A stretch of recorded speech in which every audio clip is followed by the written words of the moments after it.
नमस्कार दोस्तों, मैं अनिरुद्ध आपके अपने टारगेट विद आर के चैनल पे आपका हार्दिक स्वागत करता हूं। जैसे कि दोस्तों आप देख रहे होंगे कि हम आपको पॉलिटी पढ़ाते हैं। अब पॉलिटी में मैं आज जो आपको टॉपिक पढ़ाऊंगा वो राजभाषा पढ़ाऊंगा। आज मैं क्या पढ़ाऊंगा? राजभाषा पढ़ाऊंगा मैं आज आपको। बस पॉलिटी की क्लास 3-4 क्लास और होंगी, मुश्किल मैक्सिमम 4 क्लास। उससे पहले पॉलिटी आपकी क्या हो जाएगी, खत्म हो जाएगी। उसके बाद हम कोई नया सब्जेक्ट चालू करेंगे, बढ़िया तरीका से एकदम इंटरेस्टिंग वे में पढ़ाएंगे। हम आपको एक एक चीज हम क्लियर करेंगे। आज हम देखते हैं, आज हम पढ़ते हैं राजभाषा। क्या पढ़ेंगे आज हम राजभाषा पढ़ेंगे। ये किसमें दिया है? भाग 17 और आर्टिकल 343 से 351 तक दिया गया है। आर्टिकल 343 से 351 तक दिया गया है राजभाषा आयोग।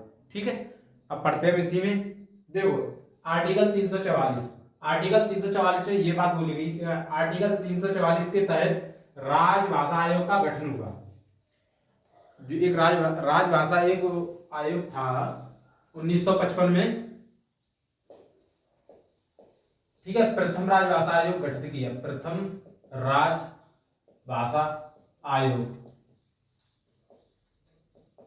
ठीक है, जिसके अध्यक्ष बीजी खैर थे, जिसके अध्यक्ष बीजी खैर थे। ठीक है, आर्टिकल 344 के तहत राजभाषा आयोग का गठन हुआ। गठन 1955 में हुआ था, प्रथम राजभाषा आयोग, और जिसके अध्यक्ष कौन थे? बीजी खैर थे। अब आते हैं आर्टिकल 343, संघ की राजभाषा हिंदी और लिपि देवनागरी होगी। आर्टिकल 344 में यह बात बोली गई है, संघ की राजभाषा मतलब सेंटर की राजभाषा हिंदी। संघ की राजभाषा कौन होगी? हिंदी होगी। और लिपि कौन सी होगी? देवनागरी होगी। पहले आप ये समझ लो राजभाषा क्या है। अपनी भारत में कोई राष्ट्रीय भाषा नहीं है। भारत में क्या नहीं है? कोई राष्ट्रीय भाषा नहीं है।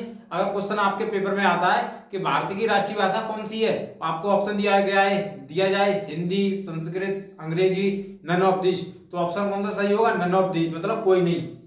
भारत की राजभाषा है हिंदी है, राष्ट्रभाषा कोई नहीं है। ये आप दिमाग में डाल लो। तो आर्टिकल 343 में बोला गया है संघ की राजभाषा हिंदी और देवनागरी होगी। आर्टिकल 343 में संघ की राजभाषा हिंदी और लिपि कौन सी होगी? देवनागरी होगी। कोई दिक्कत?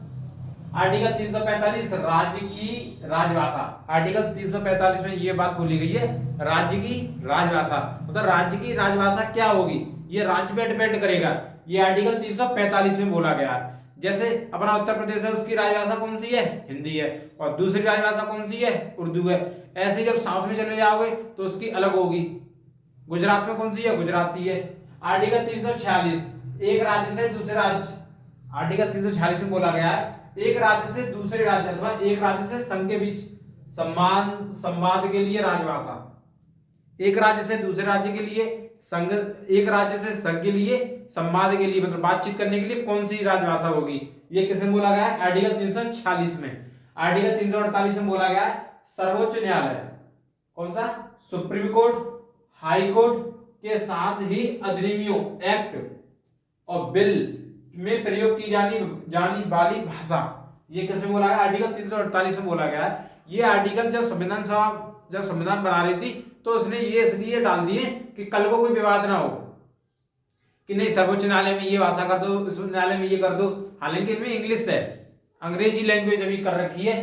तो सर्वोच्च न्यायालय, हाई कोर्ट और बिल, वो एक्ट और बिल के लिए कौन सी प्रयोग की जाने वाली भाषा किसमें बोला गया? आर्टिकल 348 में। क्वेश्चन ऐसे आएगा कि सर्वोच्च न्यायालय के लिए भाषा के लिए कौन सा आर्टिकल है? तो आर्टिकल कौन सा है? 348। आर्टिकल 349 भाषा से संबंधित कुछ नियम एक्ट करने के लिए विशेष प्रावधान। भाषा से संबंधित कुछ नियम अधिनियमित करने के लिए कुछ विशेष प्रावधान। भाषा से अधिनियमित करने के लिए कुछ विशेष प्रावधान किसमें दिए गए? आर्टिकल 349।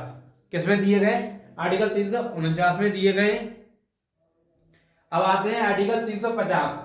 आर्टिकल 350 में बोला गया है शिकायत निवारण करने प्रस्तुत भाषा। कोई शिकायत है, उसका शिकायत निवारण के लिए प्रस्तुत भाषा, इस तरीके से कि शिकायत निवारण के लिए प्रस्तुत भाषा कौन सी होगी? आर्टिकल किसमें बोला गया? आर्टिकल 350 में। अब आर्टिकल 351 में बोला गया है हिंदी भाषा के लिए विकास करने के लिए विनिर्देश। क्वेश्चन ये कई बार आया है कि हिंदी भाषा के विकास के लिए कौन से आर्टिकल में बात बोली गई है, तो आर्टिकल 351। आप अच्छी तरह दिमाग में डाल लो, हिंदी भाषा के लिए विकास के लिए कौन से विनिर्देश है, आर्टिकल 351। ये कई पेपरों में देखा गया है। अब आते हैं कुछ चीजें। मूल संविधान में 14 भाषाओं की 8वीं अनुसूची में 14 भाषाओं को 8वीं अनुसूची में शामिल किया गया था। मूल संविधान और वर्तमान संविधान, उसमें पहले अंतर समझ लो। मूल संविधान का मतलब है कि जब संविधान बना था इसमें कोई संशोधन नहीं हुआ था, उसे बोला जाता है मूल संविधान।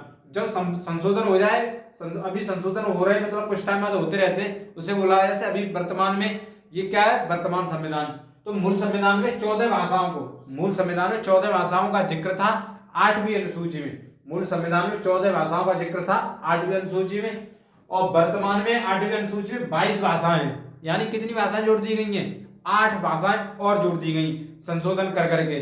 तो वर्तमान संविधान में 8वीं अनुसूची में 22 भाषाएं हैं। 8वीं अनुसूची में कितनी है, 22 भाषाएं।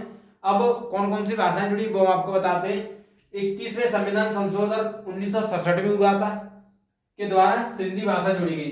21वें संविधान संशोधन 1967 में कौन सी भाषा जोड़ी गई, सिंधी भाषा जोड़ी गई। और 71वें संविधान संशोधन 1992 द्वारा कोंकणी, मणिपुरी और नेपाली को जोड़ा गया। क्यों, कौन से वाले, 71 वाले में कौन सी, कोंकणी, मणिपुर और नेपाली को जोड़ा गया। अब तीसरा कौन सा हुआ था, 92 संशोधन 2003 में बोडो, डोंगरी, मैथिली और संथाली जोड़ी गई। कितनी भाषाएं जोड़ी गई, 8। देखो, सिंधी जोड़ी गई और नेपाली, मणिपुरी, कोंकणी और बोडो, डोंगरी, मैथिली और संथाली, ये भाषाएं किसमें जोड़ी गई, संविधान संशोधन करके 8वीं अनुसूची में। टोटल कितनी भाषाएं कर दी, 22 भाषाएं कर दी थी। मूल संविधान में कितनी भाषाएं थी, 14 थी। अब 14 सितंबर 1949 को हिंदी संवैधानिक रूप में राजभाषा घोषित की गई। 14 सितंबर 1949 को संवैधानिक रूप से राजभाषा घोषित की गई। हिंदी को क्या घोषित कर दिया गया, राजभाषा घोषित कर दिया गया। अब जब 14 सितंबर को ये राजभाषा घोषित कर दी गई तो 14 सितंबर को ही हिंदी दिवस के रूप में मनाया जाता है। 14 सितंबर को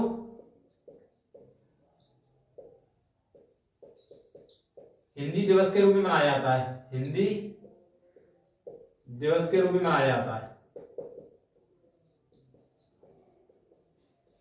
कई पेपरों में पूछा है, ये चीज आप ध्यान कर लो। भारत में हिंदी दिवस कब मनाया जाता है, 14 सितंबर को मनाया जाता है। राजभाषा आर्टिकल 343 से 351 तक, इससे वनडे एग्जाम में कोई क्वेश्चन बाहर नहीं जाएगा। मैं आपसे गारंटी बोलता हूं, मैं आपसे प्रॉमिस बोलता हूं कि इससे बाहर क्वेश्चन कोई नहीं जाएगा। आप ये क्लास करिए तब तक, फिर हम कल अगली क्लास लेके आएंगे आपको। तब तक के लिए धन्यवाद।